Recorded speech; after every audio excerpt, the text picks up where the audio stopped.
Deux choses sont donc à retenir. Premièrement, la police du livre n'intéresse pas que Paris. Elle intéresse aussi tous les centres urbains du royaume, et plus particulièrement de grandes capitales du livre, qui sont, bien que déclinantes par rapport à ce qu'elles étaient il y a 2 siècles, sont encore en plein fonctionnement, comme Lyon, plus particulièrement, ou comme Rouen, qui ont été très bien étudiées.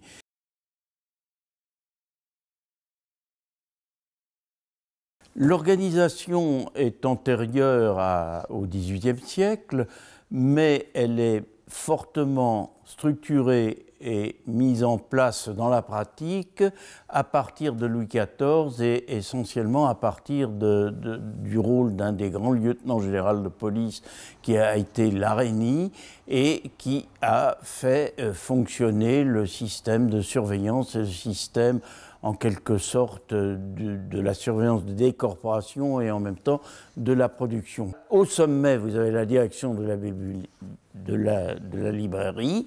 À la base, vous avez les inspecteurs du livre, et les inspecteurs du livre dont le plus célèbre a été le fameux inspecteur d'Emery, qui était au contact de la production directement et qui était un grand gestionnaire de fichiers. D'Emery tenait un journal des productions qui ont été étudiées autrefois.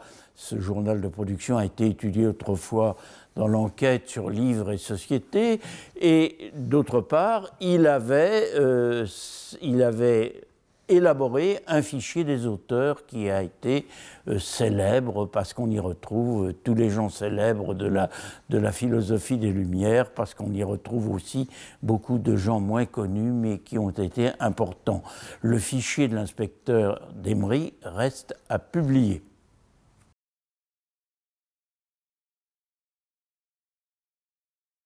La surveillance se fait par les organes de la police parisienne ou les organes des polices municipales. On a des exemples qui ont été étudiés très bien à Toulouse ou à Lyon. Le premier lieu de la surveillance, ce sont les boutiques de production, les ateliers et les boutiques de production.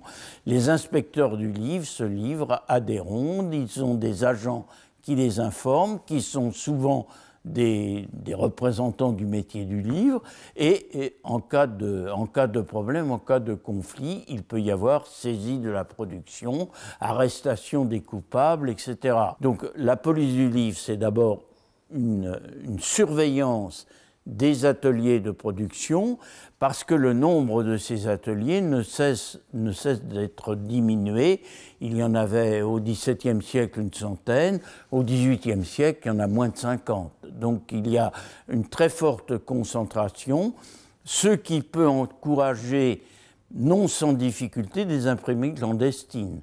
Mais on se demande comment peut fonctionner une imprimerie clandestine sans l'autorisation de la police, dans la mesure où les ateliers eux-mêmes exigent toute une manipulation et où les presses font un bruit invraisemblable.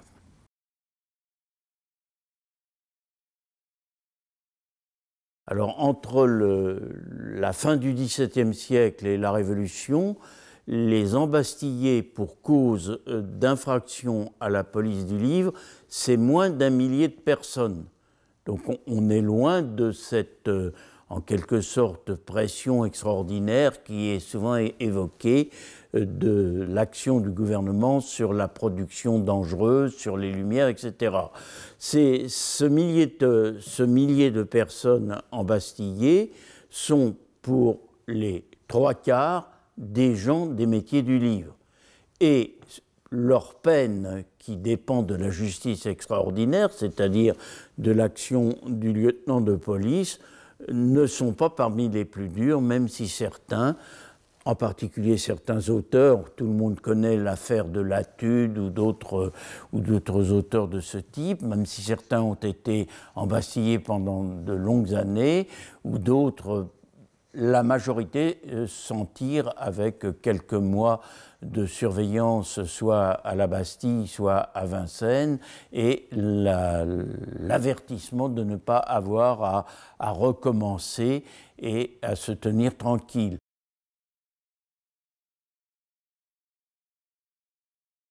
Les résultats de la police du livre sont, à nos yeux, scandaleux, parce qu'on espère que dans nos gouvernements, on n'arrivera jamais à retrouver des procédures de ce type, mais en même temps, si on les relativise, on voit qu'elles sont très liées, toutes ces affaires, à des périodes précises dans le développement de la conjoncture politique et qu'elles aboutissent souvent à des résultats mitigés.